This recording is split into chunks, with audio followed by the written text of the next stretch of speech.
Assalamualaikum warahmatullahi wabarakatuh. Bismillahirrahmanirrahim. Halo semuanya, anak-anak ibu kelas 7 MTS Al-Islamiyah SMIP 1946 Banjarmasin. Bagaimana kabarnya hari ini? Alhamdulillah, akhlak mulia, mandiri, berprestasi. Alhamdulillah, semoga semuanya dalam keadaan sehat walafiat ya. Walaupun kita tidak bertatap muka secara langsung, harus tetap semangat dalam belajar. Baik, sebelum memulai pembelajaran, marilah kita awali terlebih dahulu dengan membaca basmalah. Bismillahirrahmanirrahim.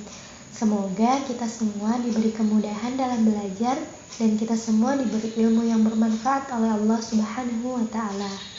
Amin, Allahumma amin. Nah, tadi kita sudah membaca doa, selanjutnya kita mulai ya pembelajaran hari ini. Silahkan siapkan buku tulisnya agar nanti jika ada yang penting bisa dicatat, agar kalian juga mendapatkan ilmu dari pembelajaran kita, tidak hanya sekadar menyimak lalu lupa. Baiklah, langsung saja. Hari ini kita akan belajar pada bab kedua dengan tema Kusandarkan aktivitasku hanya kepada Allah. Berikut kompetensi dasar, kompetensi inti, dan indikator pembelajaran kita.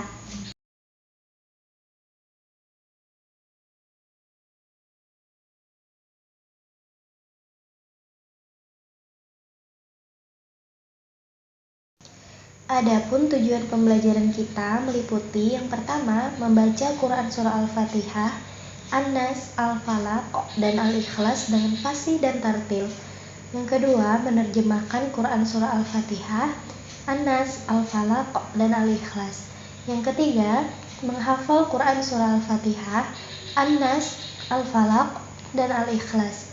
Yang keempat, menjelaskan isi kandungan Quran Surah Al-Fatihah, An-Nas, Al-Falaq, dan Al-Ikhlas. Dan yang terakhir, mengaitkan isi kandungan Quran Surah Al-Fatihah, An-Nas, Al-Falaq, dan Al-Ikhlas tentang keesaan Allah dengan kehidupan. Nah, anak-anak, coba kalian perhatikan gambar berikut. Di situ ada gambar tentang perdukunan dan menyembah benda yang dianggap mampu mengabulkan keinginan. Menurut kalian, itu diperbolehkan atau tidak dalam agama? Betul ya anak-anak, itu adalah sesuatu hal yang sangat dibenci oleh Allah Subhanahu wa Ta'ala. Banyak sekali orang-orang yang kehilangan kepercayaan dirinya sehingga mempercayai ramalan dan juga perdukunan yang mereka yakini itu bisa membuat mereka menjadi lebih percaya diri dan bisa mengabulkan keinginan mereka. Padahal itu adalah suatu hal yang tidak jelas karena sesungguhnya Allah lah yang maha mengetahui hal-hal yang gaib. Lalu di gambar berikutnya ada gambar pemandangan. Nah, di sana ada gunung yang menjulang tinggi dengan hamparan langit biru yang sangat luas, yang bahkan kita tidak tahu seberapa luasnya. Itu adalah salah satu bukti bahwa Allah Subhanahu wa Ta'ala itu maha berkuasa. Allah itu maha besar. Sungguh, jika Allah menghendaki kehancuran, apa yang dapat kita perbuat? Selanjutnya, kita akan membahas tentang tauhid. Berbicara mengenai apa itu tauhid, sederhananya tauhid adalah mengesahkan Allah. Nah, tauhid ini berasal dari bahasa Arab wahada yuwahidu tauhidan, yang artinya mengesahkan. Apa maksudnya? Maksudnya adalah kita meyakini bahwa Allah itu hanya satu, tidak ada yang menyamainya, tidak setara dengan apapun, dan tidak mungkin ada yang menandinginya. Artinya, Allah adalah Tuhan yang satu, Allah adalah yang maha kuasa. Ia harus kita yakini, dan ini adalah isi inti daripada Al-Quran dan hadis, bagaimana kita menyembah Allah dengan penyembahan yang totalitas. Tauhid juga dapat berarti pemurnian ibadah kepada Allah. Artinya di sini adalah kita menghambakan diri hanya kepada Allah secara bersungguh-sungguh, murni, dan juga konsekuen. Caranya bagaimana? Yaitu dengan mentaati segala perintah Allah dan menjauhi segala larangannya. Nah, lawan tauhid adalah syirik, di mana syirik ini seperti yang tadi contohnya yaitu datang ke dukun, mempercayai ramalan, di mana hal ini merupakan perbuatan menyekutukan Allah, dan syirik ini termasuk ke dalam dosa besar. Ada 4 surah yang akan kita pelajari, yaitu Quran Surah Al-Fatihah, An-Nas, Al-Falaq, dan Al-Ikhlas, di mana keempat surah ini berhubungan erat dengan tauhid. Namun pada pembelajaran kali ini kita hanya akan membahas Quran surah Al-Fatihah dan An-Nas. Untuk dua surah selanjutnya insya Allah akan kita bahas di pertemuan selanjutnya. Lalu anak-anak, seberapa penting sih tauhid itu dalam kehidupan manusia? Nah, tauhid ini merupakan hal yang terpenting dalam kehidupan manusia, karena hanya amal yang dilandasi dengan tauhidillah saja yang akan membawa kita pada kebahagiaan yang hakiki, kebahagiaan yang sebenarnya baik yang di dunia maupun di akhirat kelak. Yang pertama, kita akan membahas tentang Quran surah Al-Fatihah.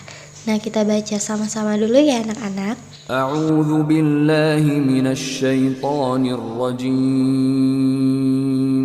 Bismillahirrahmanirrahim.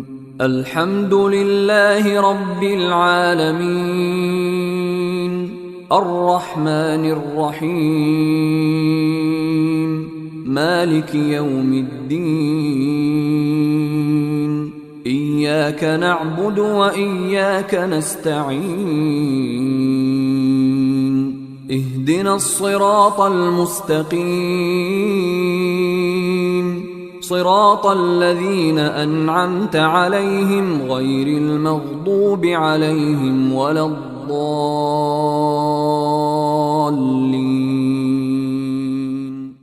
Baca Al-Fatihahnya harus fasih dan tartil ya anak-anak.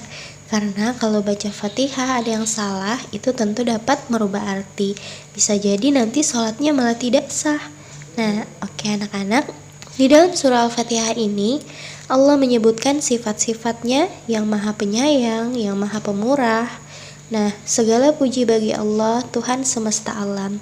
Ini adalah sifat yang sempurna.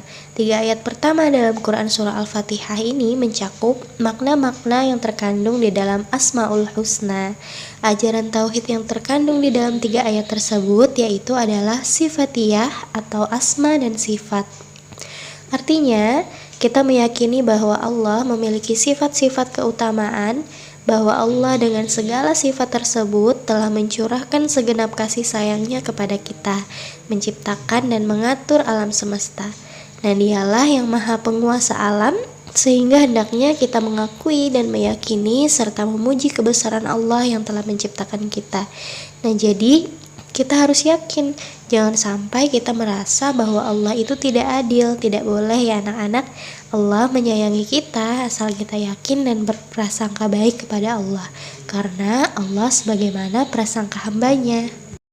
Kemudian dalam ayat keempat artinya yang menguasai hari pembalasan.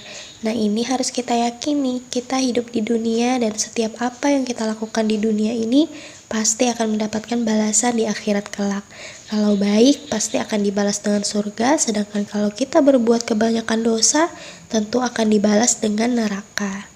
Nah, kemudian dari ayat 5, 6 dan ayat ke-7 itu adalah doa. Doa kita kepada Allah, Iyyaka na'budu wa iyyaka nasta'in. Ya Allah, hanya kepada Engkau kami menyembah dan hanya kepada Engkau lah kami meminta pertolongan.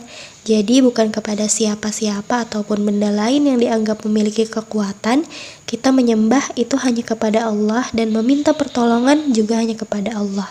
Walaupun semisal kita meminta pertolongan kepada orang lain atau kepada teman, nah maka ketika orang lain itu menolong kita, sejatinya yang menggerakkan orang tersebut mau menolong kita adalah Allah Subhanahu wa Ta'ala.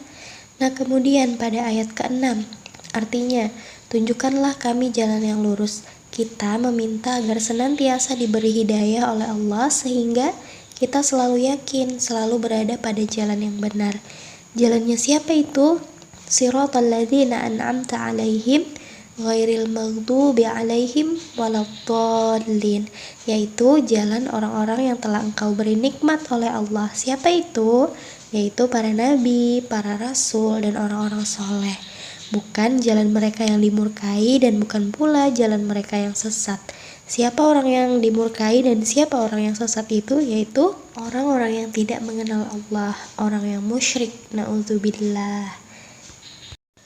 Selanjutnya kita masuk pada surah yang kedua, yaitu Quran surah An-Nas. Kita baca sama-sama ya. Bismillahirrahmanirrahim. Qul a'udzu birabbin nas, malikin nas, ilahin nas, min syarril waswasil khannas, alladzi yuwaswisu fi sudurin nas, minal jinnati wan nas. Surah An-Nas ini merupakan salah satu surah yang disebut dengan Al-Mu'awwidzatain, yaitu dua surah yang mengandung perlindungan. Nah, jadi surah An-Nas ini sama dengan surah Al-Falaq, yaitu surah yang sama-sama mengandung perlindungan. Kita diminta untuk hanya berlindung kepada Allah, Tuhannya seluruh manusia, bukan hanya orang-orang yang beriman saja, tetapi seluruh manusia. Nah, perlindungan yang dimaksud di sini adalah memohon perlindungan dari iblis dan bala tentaranya, yaitu setan manusia dan setan jin yang mengintai kita tanpa putus asa dengan berbagai cara. Kemudian ayat yang kedua, Malikin Nas, artinya raja manusia. Nah, dibandingkan dengan raja-raja yang ada, kemudian dibandingkan dengan presiden yang ada yang menguasai itu semua, siapa? Allah Subhanahu wa Ta'ala, rajanya manusia. Ilahin Nas, sembahan manusia, yaitu Tuhannya manusia. Bukan hanya Tuhannya orang-orang beriman, tetapi Tuhannya seluruh manusia. Kemudian ayat yang keempat, min syarril waswasil khannas. Nah, kita berlindung dari kejahatan dan bisikan setan yang biasanya bersembunyi. Setan adalah musuh kita. Lalu kenapa setan ini merupakan musuh kita? Karena setan itu selalu membisikkan kejahatan ke dalam dada manusia, dari golongan jin dan juga dari golongan manusia. Maka sudah sepantasnya bagi kita selalu memohon pertolongan dan perlindungan hanya kepada Allah Subhanahu wa Ta'ala. Nah, anak-anak, ajaran tauhid juga jelas termuat dalam isi kandungan Quran surah An-Nas ini, mengingat penghambaan manusia yang dalam kepada Allah sebagaimana dijelaskan pada ayat ketiga akan mengantarkannya kepada rasa ketidakberdayaan dan menyandarkannya hanya kepada Allah Subhanahu wa Ta'ala dari semua kejahatan yang dibisikkan oleh syaitan. Nah, anak-anak, itu tadi materi kita untuk hari ini. Selanjutnya kita kembali ke grup WhatsApp ya. Mohon disimak karena setiap minggunya kita akan kembali recalling pembelajaran sebelumnya. Sistemnya yaitu acak nama. Jika ada yang kurang jelas atau ada yang kurang difahami, silakan tanyakan di grup WhatsApp kita ya. Baik, marilah kita tutup pembelajaran hari ini dengan bersama-sama membaca hamdalah. Alhamdulillahirabbil alamin. Semoga bermanfaat, tetap jaga imunitas tubuh dan patuhi protokol kesehatan. Akhirul kalam, wassalamualaikum warahmatullahi wabarakatuh.